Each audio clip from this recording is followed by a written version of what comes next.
everything changed when I started taking sales more seriously. Blessed are those who are desperate for God, right? Not who are just desperate. For the love of money is the root of all kinds of evil. It's the love of money, not money itself. Money stressed me out when I had a little bit of it. Money does not stress me out now that I have a lot of it. Yeah. Like people say like money can't buy happiness. Like you haven't given enough away, because it can. If I feel like this is a steal, the way I sell it is going to sound like it's a steal. Yeah. And it's because I believe it is a steal. How do I get to a point where I am confident to charge a lot of money? I've actually gotten people the results. Whenever it comes to pricing, a lot of the times people have like this imposter syndrome when they're pricing their stuff. Right.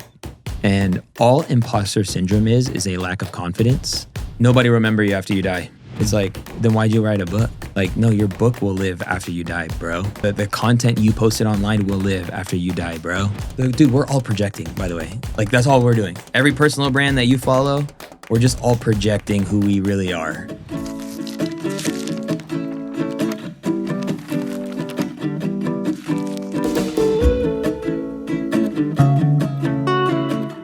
Omar, what's up?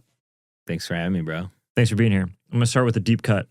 Deep cuts. In 2022, you were deciding to how to do both entrepreneurship and ministry, and then Heather Torres dropped the bomb on you.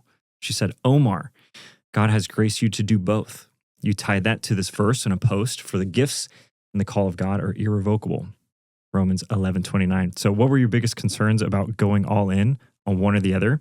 And what has the result been trusting God to do both? It's really good. Yeah, going back to that moment when I feel like that was what you would call a limiting belief being shattered by somebody else's belief in you. Mm-hmm. This is why it's important to get around people, because you can actually borrow belief when you don't have it for yourself. So I had a limiting belief that I couldn't pursue and build the church with everything and at the same time build a business. I guess you could say fast forward now, I have more of a burden to see believers build businesses that are highly profitable so that they can build the kingdom. And I realized like it's almost like in my going, God showed me that he actually uses entrepreneurs to build his kingdom. And yeah, as a result, 2024, it was my first $1 million year. So in 2 years, that's amazing. Pretty cool. Yeah. Yeah. And I did the least amount of work. Tell me more. I think number one, when you know who you are and you operate in your grace zone, it's like the wind is at your back. You get exposed to the concept of leverage, and you understand that if I put more time in this thing that gives me more time back, but yet still increases results, and I'll just do more of that. And yeah, that there's always been this thinking I've always had in business where it was like, how can I do this without compromising quality? Or how can I do more of this without compromising quality? That's just like a constant conversation I'm having in my head. How can we scale this without compromising quality? How can we do more of this without compromising quality? And so when I found myself, I saw this guy named Myron Golden's YouTube channel. Shout out Myron. And shout out to Myron. He said a phrase that just stuck with me. I'm at church on Sundays. I get invited to speak everywhere, and I usually say no because they usually involve some sort of being gone on a Sunday. And if that's the case, I just say no. And so he said something like, I help entrepreneurs have 6 and 7-figure days, not years, days. And I was like, I like this idea. The baller line. Yeah. So I'm like, all right, I trust you. And so I started, I invested in myself at a high level. And I think we've had at least 6 or 7 6-figure days. Yeah. We had a $365,000 day in January. And it's cool. It's amazing. Yeah. It's dope. There's a lot I can pull from there. The first thing I think I want to touch on is you said grace zone. How do I know I'm in the grace zone? How do I know when I'm out of the grace zone? Yeah. Is your podcast like, do Christians listen to it? Or do you have like, it's covert? It's covert. Yeah. It's covert. Okay. Because like that matters. Because if it was an overt Christian podcast, I would first say like, if you don't know who God is, you don't know who you are. If you don't know who you are, you're going to start doing stuff that isn't of you. And then you're going to find yourself striving. And that is the truth. Yeah. But to give people more of a context, a little. Yeah. to just let it digest more. I think your grace zone is operating in your unique given gifts. Like there are things that you you care more about than the average individual. There are things that you are obsessed about more than the average individual. And leaning into those things that come easy to you. Mm-hmm. Like many times I find people with their passions, their obsessions, or their gifts, they are ashamed of it. Mm. And it's because you've known this gift for so long. And the reality is the gift is actually supposed to be the tool to get you to serve people at a high level. And so if you're ashamed of that, then yes, you're going to have a problem helping people. And this is why, I love coaching. I coach a lot of entrepreneurs, and usually when they vocalize all they want to accomplish, I'm like, why don't we just stick with the thing that requires the least amount of brain power? Yeah. But that's the thing. It's the curse of expert. The curse of expert is just that we are so familiar with the thing we're good at that we think that somebody wouldn't think it's, phenomenal. Yeah. Yeah. Being in the weeds when you don't really need to. Right. Makes sense to me. Let's jump into the Myron thing.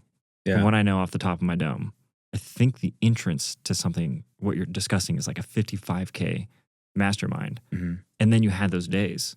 What was the switch in your mindset to go from someone purchasing a 55K thing and then being like, I'm having days where we're getting 6 figures in the door? Yeah. Dude, number one, business is a game of belief. Yeah. Period. Like the limitations you experience in business is simply a limitation that you have in your mind. And that's why when you hear something that kind of like jolts your brain, like, wait a second, that sounds different. Or, or there's a desire to want to do more, but there's something that you think is preventing you on the other side. Like in my journey is like, I didn't know that just stepping into the thing God's gifted me or called me to do would actually work. Yeah. Because most people, we have this limiting belief. And it's kind of extreme, but we think we're gonna die if we do the thing. Like that's the like fear, an underlying, the or fear. like for real. Well, like it's kind of like that's what fear is. Fear is like a failure. We make it bigger than it is. Okay, and it's like, yeah, if I go and like if I launch this thing, then I'm gonna fail. I'm gonna honestly, people are like in there, they probably don't say it to themselves, but I'm gonna die. Like I think they really die of embarrassment, die whatever, or just literally die. And then people launch the podcast. People launch the podcast. People launch the YouTube channel. And it's like, did you die? And it's like, no. I literally thought I was gonna crumble. I thought my world was just gonna. I had a friend, like when I was presented that offer to work with Myron and for $55,000, which was more than my last W-2 salary, which is more than a lot of things in life. Yeah. I actually never bought a course. I've never hired a coach. That was your first one? That was my very first investing Jumping in myself. The deep end. Yeah, Let's go. It's crazy. So many things. I resonated with who he was. I figured if I'm 60 years old, I want my life to look like his. And, Truly. But I had a friend there, and I was like, dude, I don't know. I was just going. I was tripping, and I was like, I don't know if I should do this. He's like, Omar, you don't need to. He's like, you're a killer the way you are. Yeah. He's like, the only reason why I would say you should do it is because you're afraid to charge. He's like, Omar, you're the best at what you do, but you don't charge like you do. And it's because there's an insecurity. And it's hard for you to see value for things you offer people if you don't see value in yourself. So you become a premium buyer so that you can also charge premium. It's kind of like a rite of passage. Yeah. If you ever give an offer and it makes you uncomfortable to say the price, your tone changes. And I knew there was something in me that was like, goes up 4,000. Yeah. You're just like questioning your own price. And and so I had a moment where it was like, do I believe that this guy could help me get there? Like the reality is I didn't invest in Myron Golden. I invested in myself through Myron, right? People make the mistake is like, dude, Omar, I'm investing in you as my coach. I'm like, no, you're not. You're investing in you. Don't say that. Yeah. Don't give me that pressure. I'm not on the sales calls selling your stuff. Yeah. Right. Yeah. So what happened in the moment of that decision was the transformation I needed. But there are some ancillary things that take place when you put your pocketbook in, put it down, like the Bible says, where your treasure is, there your heart is also. And so part of why we don't do what we're supposed to do is because nothing is costing us to take action. Yeah. And so by me paying Myron $55,000, it made me pay attention to the information. Now, was I consuming his content on YouTube? And was it just as good as the coach calls? Sure. Was he sharing anything more in the back room or when we meet up for a mastermind than he would on a YouTube video? No. Yeah. And so it just caused me to it created in me a different person that's paying attention. Mm-hmm. So that's the difference. It's like, and this is why you have to invest in yourself, not for information. You invest in yourself for transformation. Yeah. I need to be the type of person to actually listen to what the person is telling me to do, the coaches or the consultant or the whoever, and then like actually take action. I wouldn't have taken action if I didn't feel like I needed to like make this money back, you know? Right. And I needed to prove to my wife that like if I ever invest in myself at this level, I need you to see that it's always going to be worth it. So that's part of it. And I actually leveraged this concept for my own personal podcast. I leveraged the concept of not having to withhold information just because it's a podcast or a YouTube video. In my coaching, in my podcasts, on this, like, you can ask me whatever you want. I'm not holding back anything. And it's because I leveraged the idea or the concept that people aren't in the right mind to pay attention in a certain way. The nuances of seasons, and somebody's driving and listening to this conversation. Somebody's at the gym. Yeah. Somebody's like, they have $1 in their bank account and they're like, Omar needs to give me the game. Yeah. There's so much nuance that to actually think that I need to like separate the level of information I share is a waste of my time. So I understand that when I make very high value pieces of content, people can grab one thing out of it. And then people say, this is my 5th time listening to this podcast. Like, great.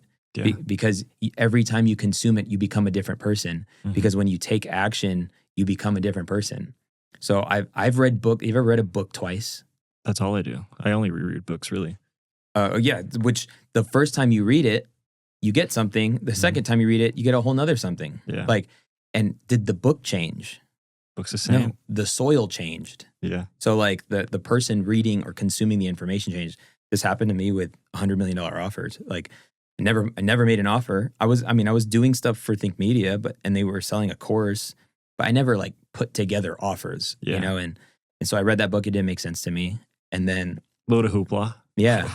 And then last year I was like, let's just listen. We had a road trip as a family. I thought it'd be a good idea. Dude, it was like, like a manna from heaven. It was like, my goodness, this gave me so much clarity. But I went through a season doing the work. This is why it's just, you can't excuse that part of the journey. Like, you got to do the work. The more you do the stuff, the more you get to discover the feedback. Part of me taking action was so Myron could speak into the action I was taking. So when I told him like, yeah, I did this and like this was this, he's like, try this. Boom, tweak, huge, huge benefit. Okay, we did that. Now what? Dude, you missed this out. Okay, tweak, boom. And then it just starts to stack. And so there's just so much we don't know. No. Like the blind spots that we have. That is the most expensive thing we'll pay in life, is the cost of ignorance. Yeah. That is the biggest tax of life. And so the sooner you can get access to the right information, the faster or the longer you get to enjoy the benefits of that information. If somebody made $1 million in over 40 years and somebody made $1 million in one day, we both made the same amount of money, right? But who made more money? Yeah. So it all comes down to how much information can you get to. The sooner, that's the game. Yeah. We're touching on something that I want to expand on more. The definition of success. Typically, success is often tied with like an outcome-driven result. But I've heard you talk about, and it's apparent in what you just said, success can be determined by speed of implementation.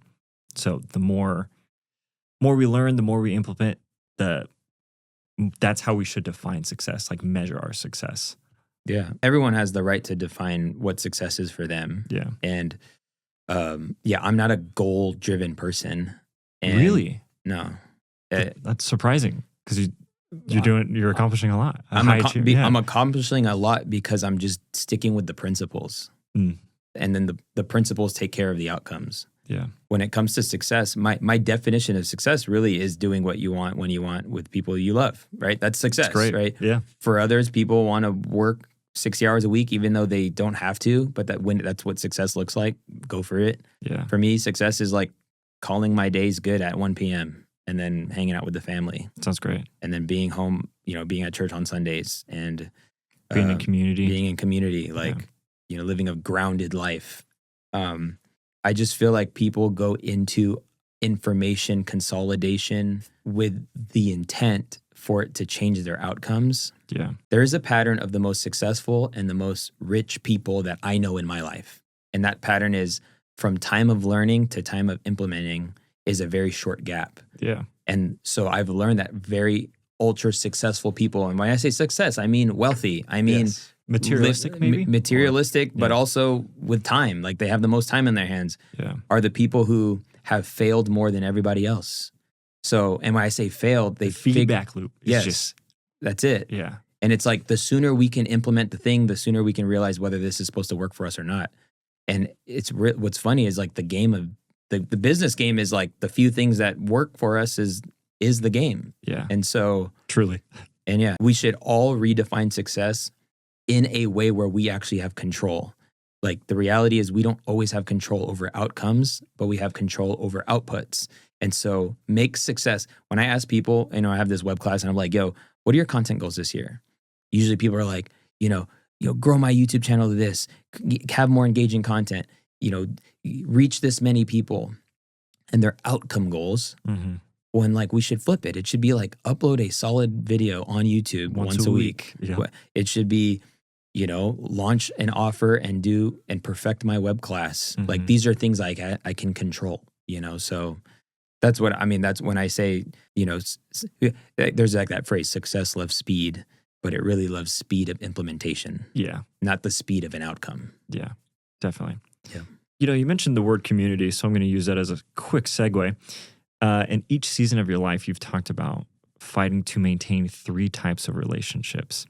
A relationship where you're pulling someone up, so like mentoring perhaps, relationships with people at your level or similar aspirations, and then a relationship where people are pulling you up. How have those 3 relationship dynamics shaped you and your business? Yes. If there was a single thing about my life that has created the most fulfillment in my life, it's the relationships in my life. Yeah. And a lot of people are, they're just like, they don't have the relationships or they have the wrong relationships. And I figure if you can fix your relationship problem in life, you can actually fix your life. Fix a lot. Yeah. Yeah. Change a lot. I honestly, I don't know if there's any place like the local church where you can get access to people that are older than you, people who are in your season, and people you could mentor. Yeah. All in one context. And being a part of the local church since I've given my life to Christ for 13 years, there's a lot that I've been able to accelerate. They say you can either learn by wisdom or learn by experience. And I've been able to learn by wisdom because I don't mind tapping the shoulders and going to dinners and asking the questions to people that have been married way longer than I have and have followed the Lord way longer than I have. And then at the same time, people in my season that are also building businesses or age range, young families, they have little ones and stuff like that. And then when you put yourself in the position of a leader, you can't help but have to show up for people. And so for a long time, I've had to show up on a Sunday. I don't get to come on a Sunday and show it on my face that I had a tough week. It's not unfortunate. It's what I chose, and it's helped me grow in my emotional intelligence. That like I don't have to allow circumstances to show up on my face.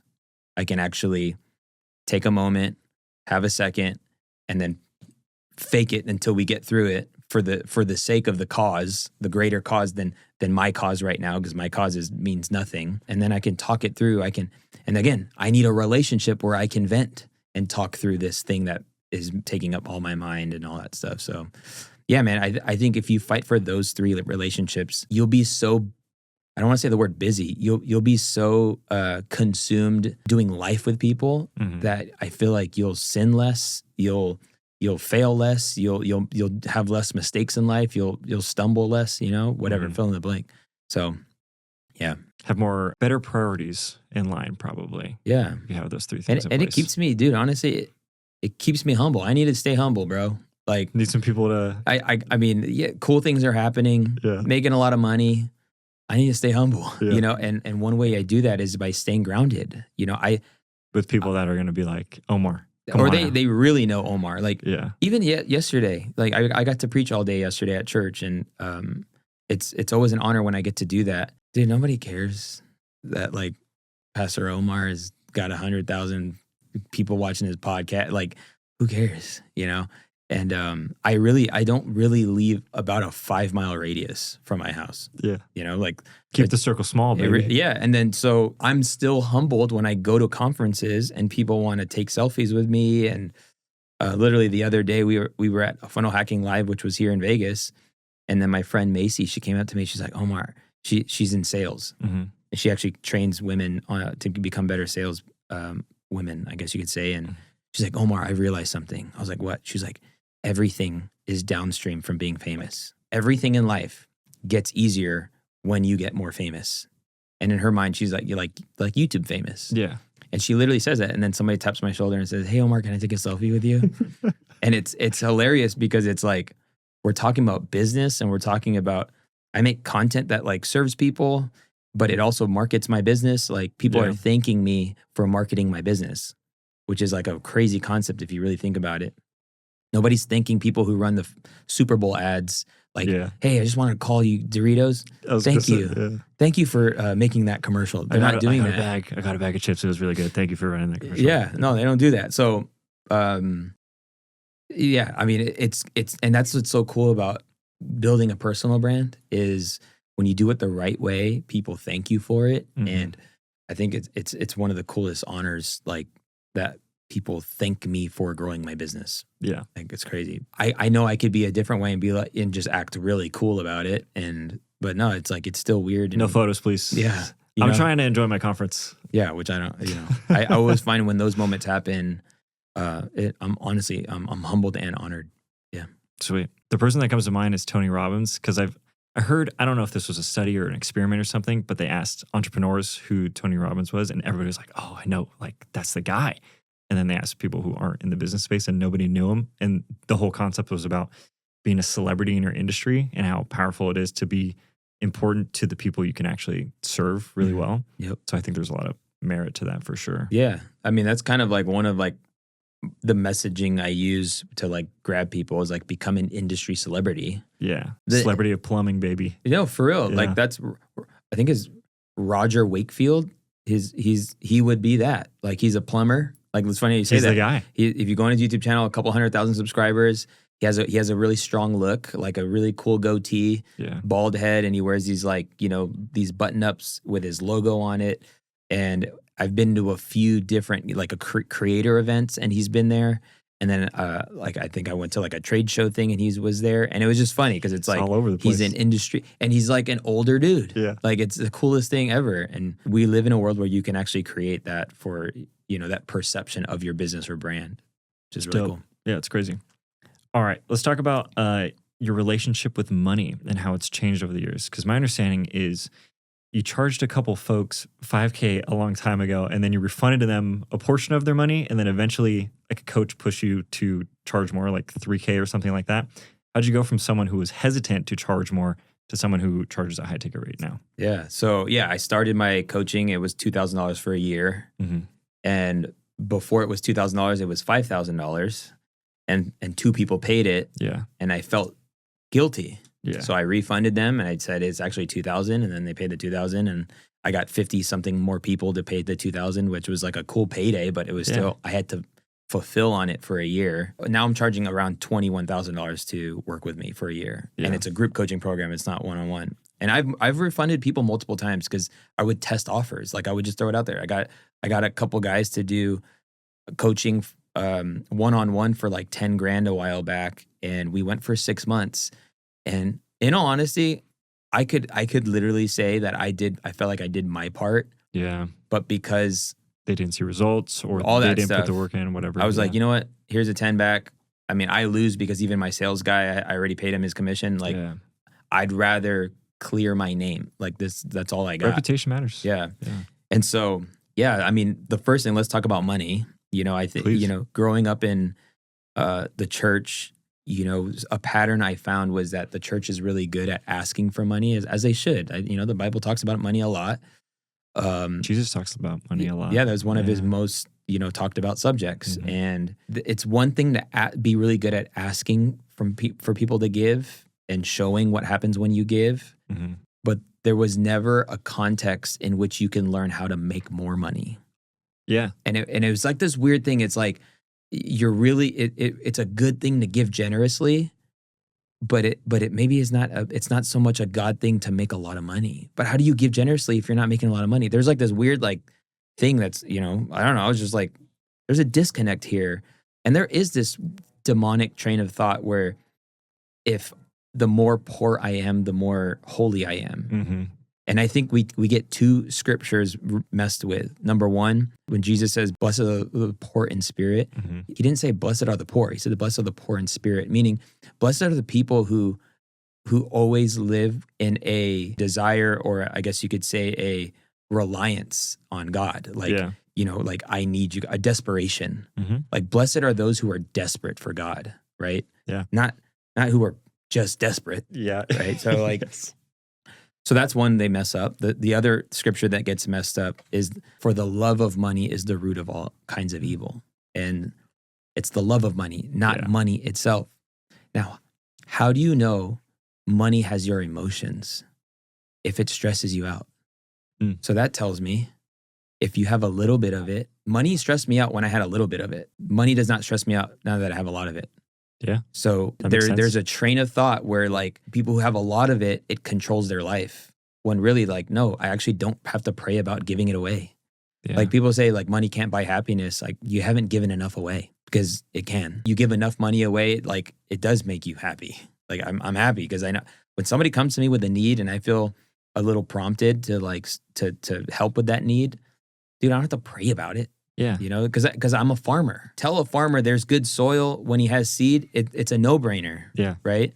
But those are the two scriptures. I think people think the Bible says, blessed are the poor, period. And then people think that money is the root of all evil. And it's like, no, the love of money. And so I guess getting the permission to know that making a lot of money is okay. And some people need to hear that. To make a lot of money is a really good thing. Now, what you do with that and your motives, that's on you, boo-boo. I can't control that, but I think good people need to make a lot of money. Now, how have I seen, or how have I given myself the ability and permission to charge a lot more for what I do? And the first thing is conviction. My conviction for the price, that's how I charge. I do conviction-based pricing. If I feel like this is a steal, the way I sell it is going to sound like it's a steal. Yeah. And it's because I believe it is a steal. How do I get to a point where I am confident to charge a lot of money?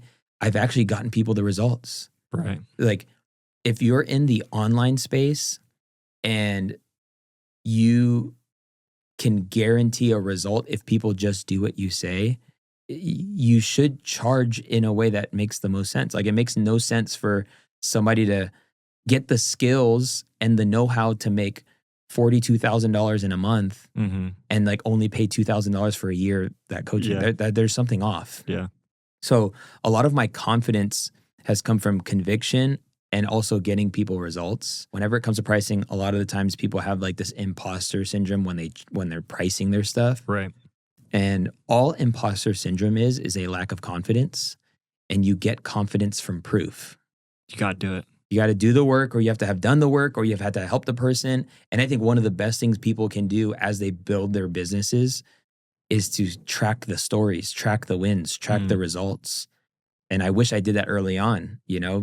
It's taken a lot more time to like now, if you go on my offer page, you will scroll forever. And it's just testimonies. And the point isn't that you watch them all, and you can if you do. It's hard to fake proof, if you've really gotten the people the results. So that's kind of how I've been able to, what is that? Is that 10X or is that 100X? What, 2,000 to 22,000? That's 10X. That's 2 times. Yeah. Let's get Grant Cardone in here. Yeah. The 10X mindset. Come on. But yeah. And as I've become better, the information gets even more refined. condensed, it's preferably. It's being condensed, and the results are happening sooner. Yeah. So like that's just happening just because I'm out here serving. The offer gets better because the results are sooner too. Which so it only makes sense. Yeah, which is funny because how much people are stuck in their first time giving their first offer, the very first time, and like their first web class, their first challenge, whatever it is, and they're stuck in the first, and you don't realize that like the point is to get to the 10th and the 15th and the 30th. Like we give every other company the opportunity to iterate. Yeah. Like this MacBook is not the very first MacBook. My iPhone is like iPhone 100. I literally just bought the newest iPhone like 3 weeks ago. There you go. And it's like, I am not mad at the fact that Apple Took just makes it better. Yeah, yeah. like, but when it comes to our thing, we feel that way. Yeah. We're trying to make it perfect. And if Apple tried to make the iPhone perfect for the very first group in 2007, more people buy the iPhone today than bought it in 2007. It's kind of the same concept with like coaching, consulting, and services. The more good you are at what you do, that creates a predictable outcome, the more people will buy it later on because you become a staple. Like, you know, I was telling my friend who's been stuck at like launching or wanting to start coaching. He's the one who was calling me too. He's just like, dude, I don't know what it is. How come I'm not doing like, why haven't I done it then? You know, and I'm telling him it's all belief. Like you think either it's not going to be worth your time or you're not going to launch and it's going to be the right thing. But the goal is to become an option. Yeah. And become the best option.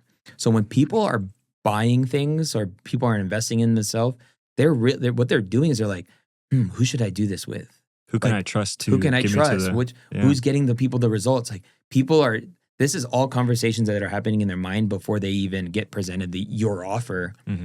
And I guess you could say I've become one of the staple people when it comes to building your personal brand with YouTube and online business. Like I've become one of those people you can choose from. And that doesn't happen when you first launch. Yeah. Right? Like you have to become. Got to earn it. You got to earn that. And that happens over time. And so, yeah, like I think sometimes we just get in the way of that. And now I'm just verbally processing. And so, I love it. Great. Yeah. I'm here for it. Yeah. Let's keep it going. I got a quote from Hormozy that I'm going to probably take out of context for the sake of this conversation. So we'll see where it goes. I think it's in the context of business owners saying that I just want to help people. And he always says, if you want to help other people, just give everything away for free. What's your take on this in terms of pricing? Yeah, I mean, as far as context goes, I would say give everything away for free on the platforms. Yeah. Right? Like don't hold anything back. Don't charge for the information you're sharing in your podcast. It actually makes no sense to do that. I have a podcast. You have to charge to my paywall to listen to me. Yeah, it's like good luck, buddy. Yeah. So I think in that sense, and then even to like capture information, like one of the best tools for business growth is having a really good lead magnet, having a really good thing that you give to people in exchange for their information. And sometimes people hold back even with a lead magnet. It's weird. It's, I actually still do. I charge $30,000 for a day to set up like a studio like this. And people like Lewis Howes have done it. Dope. And people that no one ever knew because like the wealthy people who want to start a podcast just have the money to like, throw. I was like, you know what? I'm just going to put together the list that people paid me $30,000 for, and I'll just give it away for free. And that's just like the ultimate podcast. All the links are there. It's all ready to go. Just hit buy, but give me your information in exchange for it. And so I think that grew my email list by 10,000 subscribers, and with just a couple of campaigns, like I don't even push it that hard anymore. And people who are in my program that have paid me $15,000, $20,000, they say like, yeah, dude, the first thing I got from you was your gear list. I was like, great. What are we talking about? Yeah. Like, so I think when Alex says like, give it all away, I think that should be a spirit. You're thinking about, oh man, if I give that away, then yeah, what else do I have to give them, or they're gonna beat me at something? It's like, right. And notice that's all negative stuff. It's negative. Yeah. It's belief. Yeah. You believe that if I give this away, then I won't have any business. If I give this away, then I'm gonna die. Yeah. It's like, I'm gonna die. Like then give I'm it dead. away. I promise you won't die. I promise your business won't crumble into it like actually your business will grow. Yeah. And this is where you got to reframe your mind. And I think that's why the people that are giving the most away are winning. Yeah. And, Servitude. dude, and the reality is like, dude, even if I did give it all away, you wouldn't even be able to consume it. This is why it's more important to just get better. Yeah. Just keep downloading. Just get really good, be a well of information that no one could contain you in an hour. No one could contain you in 5 days. No one can contain me in a year. Like I am too That well is so deep. It really is. Yeah. Like I've just been developing myself for a very long time that you could pick my brain for a year. It really comes from a lack mentality to be afraid to give away, right? Mhm. It's like, if I give away, then I'm going to have less than. But then that means your thinking around abundance is off. And the reality is, I've learned that like when you believe that there's more than enough to go around, there's people that have the same offer as me that ask me for insight. And I don't care to help them because it's like there's enough for you to win and for me to win and then some. Yeah. And so, yeah, man, I think I agree with Alex I agree too. in this case. Yeah. It's not always everything some things he says, I'm like, man, I don't know about that. I would love to hear one. I got it. If you have one off the top of the dome. Well, the one on top of my head is like, dude, nobody remember you after you die. Then why'd you write a book? Mm. Like, no, your book will live after you die, bro. It's true. Legacy. Like the content you posted online will live after you die, bro. Russell Brunson is building a personal development museum, and he's bought Napoleon Hill. Like Napoleon Hill is he's still in our mouth. He's still a best-selling book. Alex's philosophy and ideology around family, relationships, and life and death. I'm like, dude, you're very bright, you're wise, but like you sound dumb when you talk about those things. But that's whose opinion is that? He's got millions of followers. I'm going to bring him in real quick. Yeah, Alex, through the door. He's actually used my studio a handful of times. That's awesome. But yeah, I mean, I think he's got some good marriage stuff. But dude, we're all projecting, by the way. Like that's all we're doing. Every personal brand that you follow, we're just all projecting who we really are. He's somebody who seems like his dad wasn't there, and he's just a little boy crying out and saying family doesn't matter, like, and I mean, that's just my observation. And, just pray for Alex. Pray for Alex. Yeah. Hashtag. Because it's like, dude, he's making all this impact for people in business and entrepreneurs and that, but you don't realize like how many people are doing a business so that they can create a life for their families. Provide. But then you hit Alex's advice hits a wall when it comes to like meaningful relationships. I'm not going to Thanksgiving dinner because I'm not trying. I got to work on my business. It's like, dude, relax, breathe. It's going to be okay. The reason why you're in business is to create a legacy for your family so that your name lives on after you die is actually a biblical principle. And he does quote the Bible sometimes, but it says, they'll leave an inheritance for your children's children. Yeah. So that tells me if you don't even want kids, you're one of the most selfish people. But it's cool that you give out free content and people love your content because you're bright and you can talk really well. But like, bro, have kids and like your business brain will do backflips because like you'll have a newfound purpose. Mm-hmm. Anyway.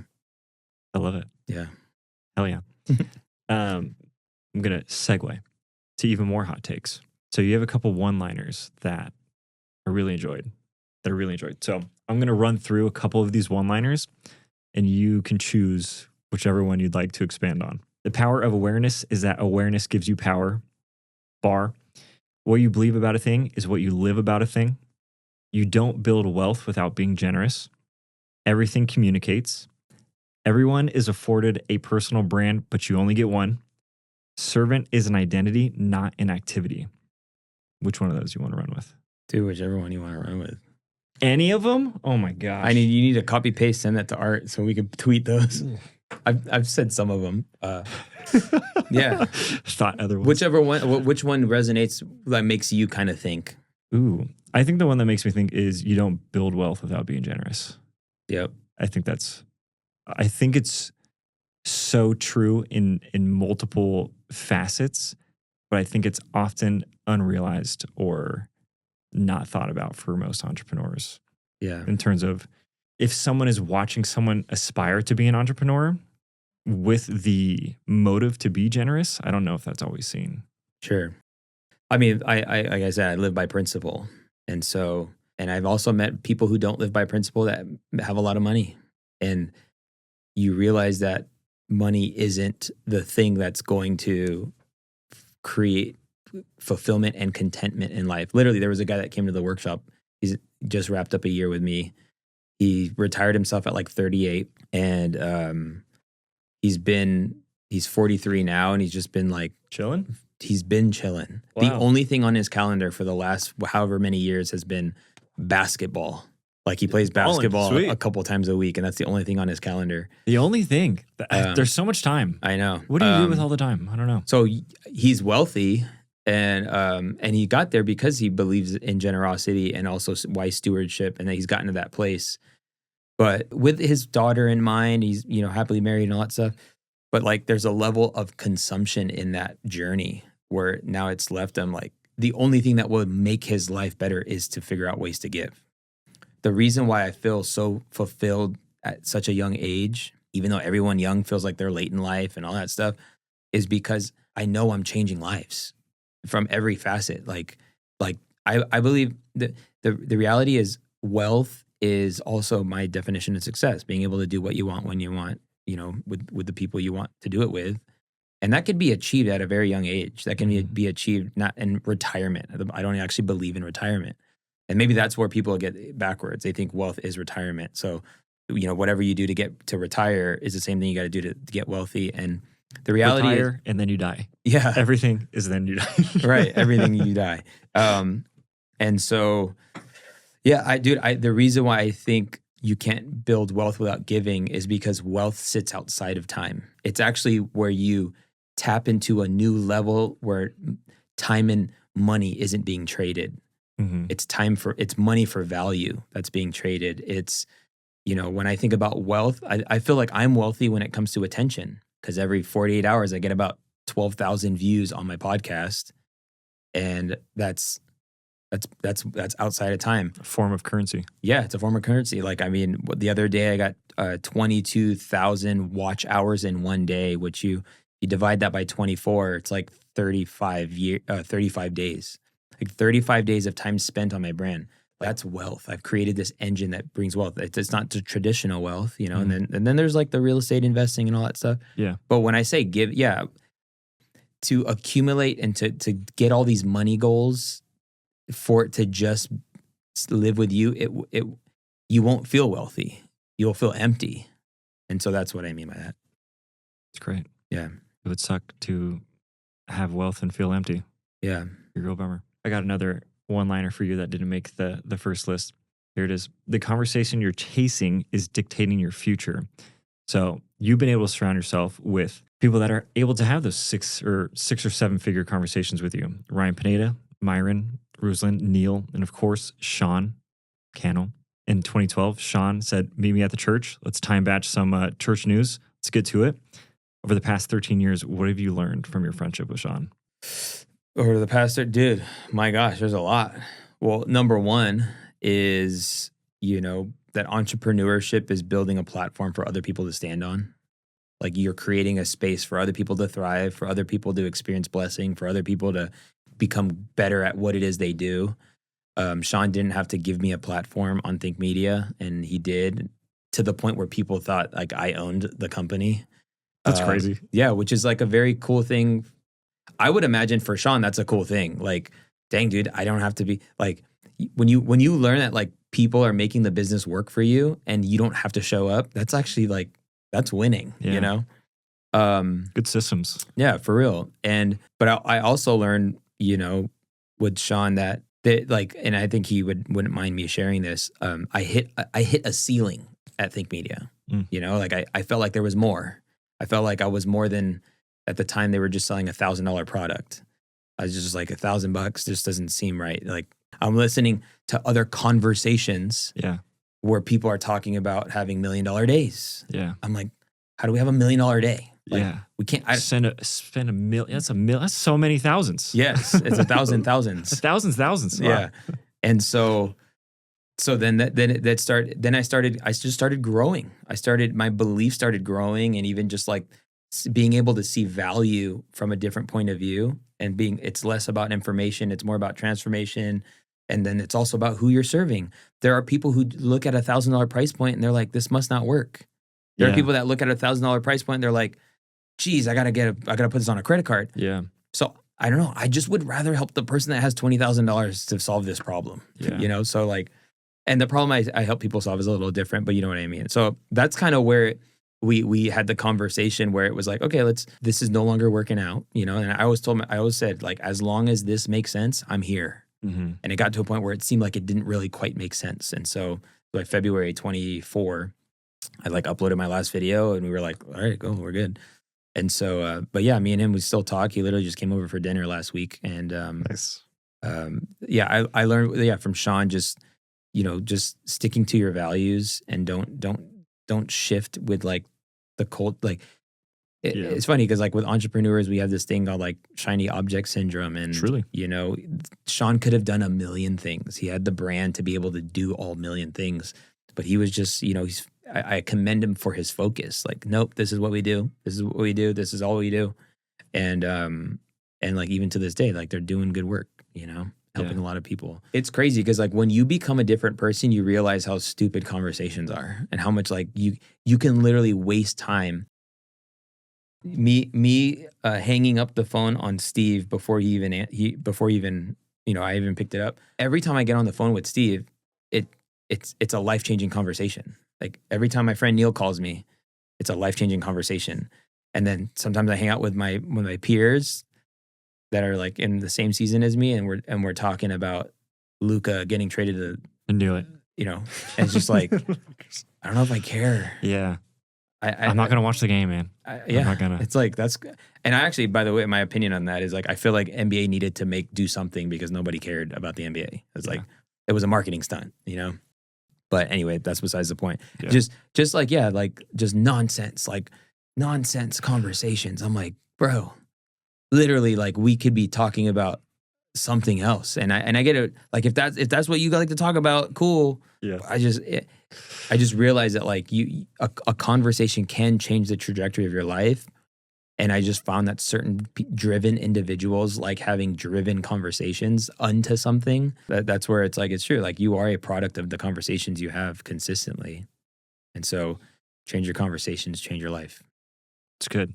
Yeah. I want to go deep on that, but I'm not gonna for the sake of time. Why? What's the time? I'm chilling. I'm gonna ask you another question. Ask me whatever questions. This All could be right. your longest podcast. Of our lives. Obsession versus idolatry. So I've heard you talk about the idea of being obsessed in business, and I feel like I know where you might stand on this, but I want to know, when does obsession turn into idolatry? That's really good, dude. I'm a marketer, and so sometimes I just use words to grab attention. Great. And so I'm a firm believer in human nature. And you could either decide to use human nature to your advantage. And I believe if you don't decide to use human nature to your advantage, you will automatically use human nature to your disadvantage, right? Okay. And so when I say things like the secret to your success is found in your obsession, what I'm really saying is I'm saying the secret to your success is found in the thing you care so much about. And when does care become an idol? My thing is if it consumes you. Like, I mean, if I'm into, you know, like I would say right now, I have a current idol right now. I'm trying to break it. And that is like, I'm looking to buy a car.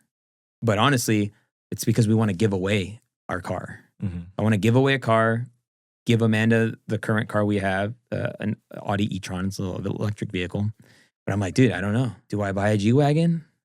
Can Pastor O pull up? That tax write-off? Yeah, but can Pastor O pull up to church in a G-Wagon? I don't know. Like, I do care about erring on the conservative side of things, you know? Like, or do I get a little sleeper vehicle? Do I just freaking get a Tesla, bro? You're going to buy a Prius, I know it. The thing, end up in a Prius. The new Priuses are pretty fresh.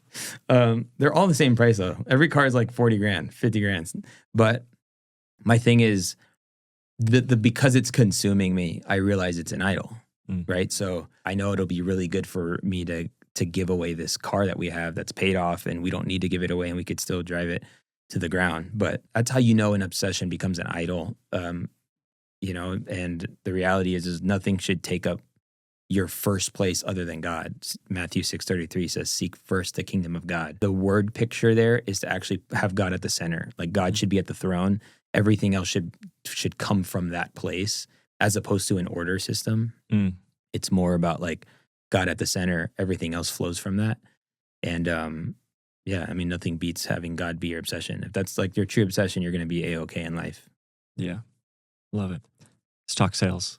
Yeah. Big fan of sales. How can sales be of service to others as well as to yourself? And I can tee you up with some stuff if you'd like. Yeah. I mean, I guess just to intro this segment, I mean, everything changed when I started taking sales more seriously. When I realized that sales was even a thing. Yeah. And so the goal is that you get so you honestly, as an entrepreneur, sales and persuasion, I would even say as a pastor, if you are in leadership, sales and persuasion is a non-negotiable.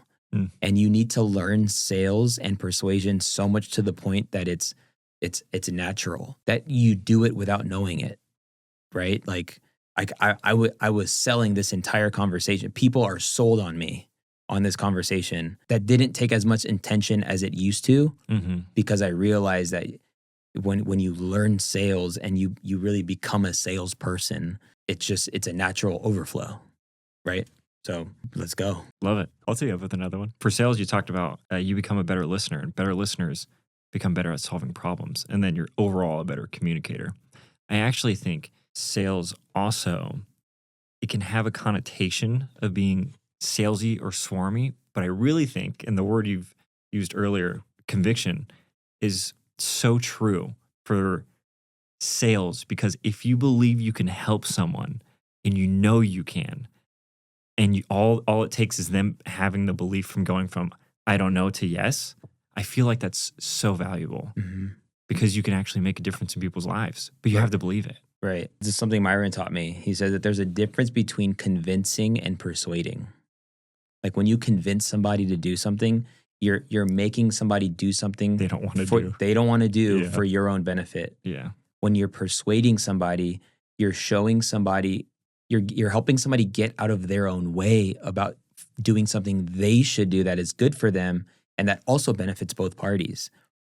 And because in the world of buying, you realize that people buy for one reason and one reason only, because they feel like it. Yeah. The question is, how do you get a person to feel like buying? Well, that's the game. And that's what part of having the conviction is. When you believe in something, you can I've heard it said that sales is a transference of enthusiasm. Yeah. And so if you believe in the thing, you can't fake that. That's why I love, like, the guys who've ever done sales for me, they've actually know me. They're like, bro, Omar's the greatest person I know. Like, he really is, you know? And so, yeah, I there is a difference. And this is why, going back to the human nature thing, when you, the more you know your person, the person that you're trying to reach, and you obsess over their problems and their pain points more than they do, and you could talk about it better than they can describe it, it becomes so easy to give you the money. And obviously the job doesn't end there, because the next part is fulfilling. And, like, you know, businesses have a short lifespan. If the fulfillment part of their sales process is jacked up, then they won't be in business for so long. Yeah. I've been coaching now for 2.5 years, and it's cool to see people who want to do another year with me. And I realize that as long as I really deliver and care for these people, I at some point I will no longer need to market and sell. Yeah. I can have a referral program, and we're chilling, and my days end at 12 p.m. instead of 1 p.m. Yeah. You know, more time for golf. But yes, I think the best people, the best sales men and women are people who understand the pains and problems and the desires that the people that they're having conversations with have. And you don't have that without repetition.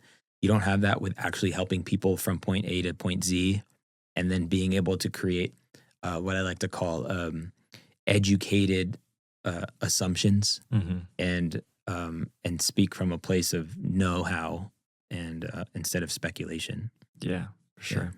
Omar, we are moving into the final question of the podcast. Don't say that, because now people are now they're people going are to turn just, out. They're going to tune out. They slowly, like, oh, they're done. They pick They're up their done phone. No, I'm just kidding. What's This up? isn't the last question. Okay. We'll throw in an extra one at the end. I might. Yeah, a little bonus question. First, thanks for coming on. I really appreciate your time and you dropping all this knowledge, and for your beliefs of fulfillment as part of the sales process. I feel like that's really a missing component in business today. So Sure. thanks for having that belief. The final question is, what does it mean to live a fulfilling life? The big bomb. What does it mean to live a fulfilling life? To give your life away for the service of others. That's it. Great. If you don't, you're just going to find that out the hard way. God's already designed it that way. Because when we first are born, the first words out of your mouth are not yours. It's mine. And we're obviously born with a sinful nature. And part of sin is pride. And pride is just me. And so what you realize is you find somebody that you find attractive, and then you end up marrying that person. And then you realize, oh dang, I have to serve this person more than I serve myself. I have to think about this person. I have to care for this person. And then you have a family. You're like, oh dang, it really isn't about me. Yeah. And then your kids have Kids. And Get out I'm of not town. saying I'm there. I'm just saying, like, then you really realize. And who would I say are the most happiest people on this planet? Grandparents. I think because they hit the ultimate place of life isn't about me, and they are happy with that. Mm. And so the sooner you can get that revelation, the more content and fulfilled you will experience life. The life you were given was not for you. So give your life away. Yeah. Great. Yep.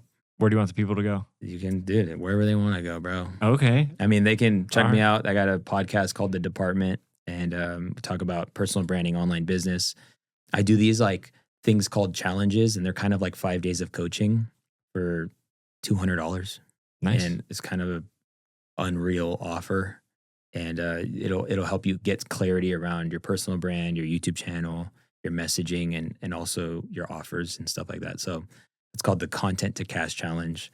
I'll give you a special link so you get 50% of everything that people buy. Oh, wow. That's what you call an Guys, affiliate link. please. Look at that. Sales. I don't even have to talk about it myself. Look at that. But yeah, I would say those are the two routes I would have people go. And bro, thanks for coming. Thanks for being pleasantly persistent in making this happen. Absolutely. Happy to be.